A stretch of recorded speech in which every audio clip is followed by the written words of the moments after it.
এই জাতিকে বোঝা বড়ই কষ্টকর।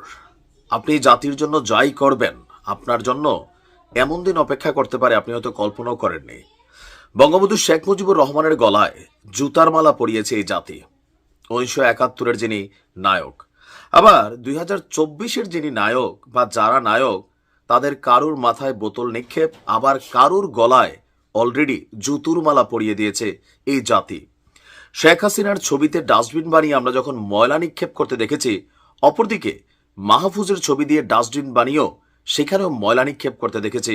বড়ই অদ্ভুত এই জাতি। একটা কোল্ড ওয়ার চলছে।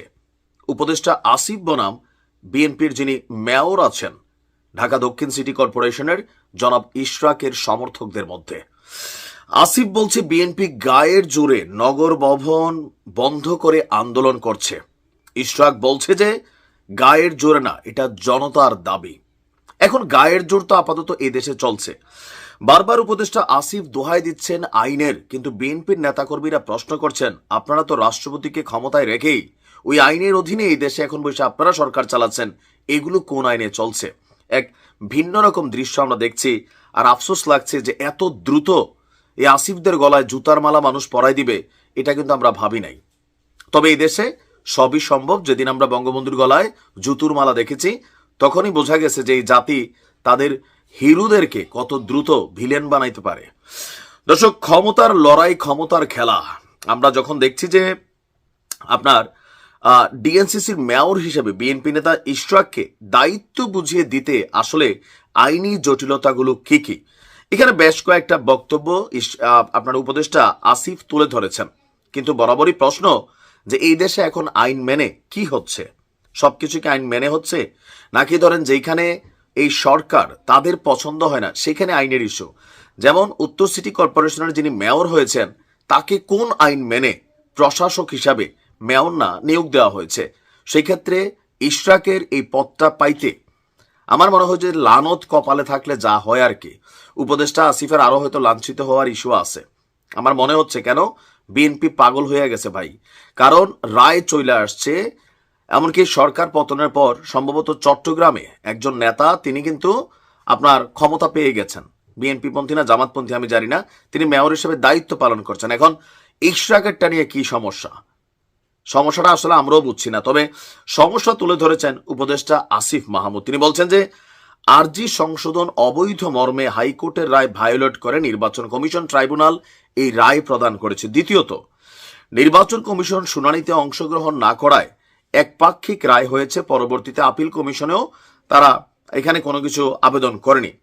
আইন মন্ত্রণালয়ের মতামত চাওয়া হলেও মতামত দেওয়ার আগেই একই সাথে দুইজন নাগরিকের পাঠানো লিগেল নোটিশ উপেক্ষা করে রাত 10টায় গেজেট প্রকাশ করেছে নির্বাচন কমিশন। কোন সেই দুইজন নাগরিক যাদের খাইয়া না খাইয়া কাম নাই যে ইশরাকের শপথ না পড়ানোর জন্য তারা লিগেল নোটিশ পাঠায়, এগুলো আমরা বুঝি। চতুর্থত, উক্ত মামলা স্থানীয় সরকার বিভাগ পক্ষভুক্ত ছিল না। এবং ভাই এখানে বহুত আইন টাইন দেখানো হয়েছে।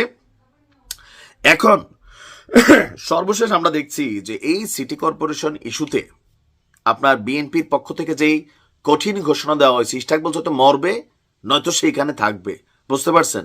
বিএনপির নেতাকর্মীরা গত কয়েকদিন উপদেষ্টা আসিফরে এই দক্ষিণ সিটি কর্পোরেশনে সে তার অফিস করে, তাকে ঢুকতে দেয় না। আজকে 4 থেকে 5 দিন তার কার্যক্রম স্থবির। আসিফও সেখানে ভয়ে যায় না, কারণ এই জুতার মালা আসলে প্রকৃতপক্ষে সরাসরি, কারণ মবের যুগ চলতেছে, বোঝেন নাই? মমতাজ গ্রেপ্তার হয়েছে, কিন্তু মমতাজের বাড়িঘর মব জাস্টিস করে ভাঙা দেওয়া হচ্ছে।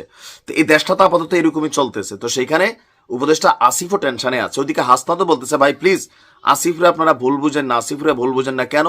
আসিফ কি তোমার লোক? আসিফ কি এনসিপির লোক? তা আমরা তো দেখতেছি এনসিপি, উপদেষ্টা, সরকার সবটাই একই সিস্টেমে চলে। আর এই উপদেশ, আমি এই জিনিসটা নিজেও বুঝি না যে ইশরাককে দায়িত্বটা দিতে এই সরকারের আসলে ঝামেলাটা কোথায়, মানে মূল সমস্যাটা কোথায়? কেন খামাখা দেশের মধ্যে একটা অস্থিতিশীল পরিবেশ তৈরি করা হচ্ছে? কেন? কিসের আইন? দেশে আইন আছে যত আইন, খালি বিএনপির বেলায়, আওয়ামী লীগের বেলায়, জামাতের বেলায় এত আইন নাই কেন? এগুলা করতে গিয়ে ওই যে মান সম্মান আজকে জুতার মালা গলায় উঠছে, আবার এটা প্রকৃতপক্ষে সরাসরি দিয়েও ফেলতে পারে। তবে বিএনপির নেতাকর্মীদের এই ধরনের কাজকর্ম আসলে ঠিক না। তো ঠিক না বললে কি লাভ হবে? বঙ্গবন্ধুর গলায় জুতার মালা দিয়ে দিছে ভাই এই দেশের মানুষ, তো সেখানে এগুলা হয়তো সময়ের অপেক্ষা। কারণ এই দেশের মানুষকে খুশি করা বড়ই কঠিন, আর যারা ক্ষমতায় যায় তারা একটা সিন্ডিকেট হয়ে যায়, এটাই বাস্তব। ভালো থাকুন।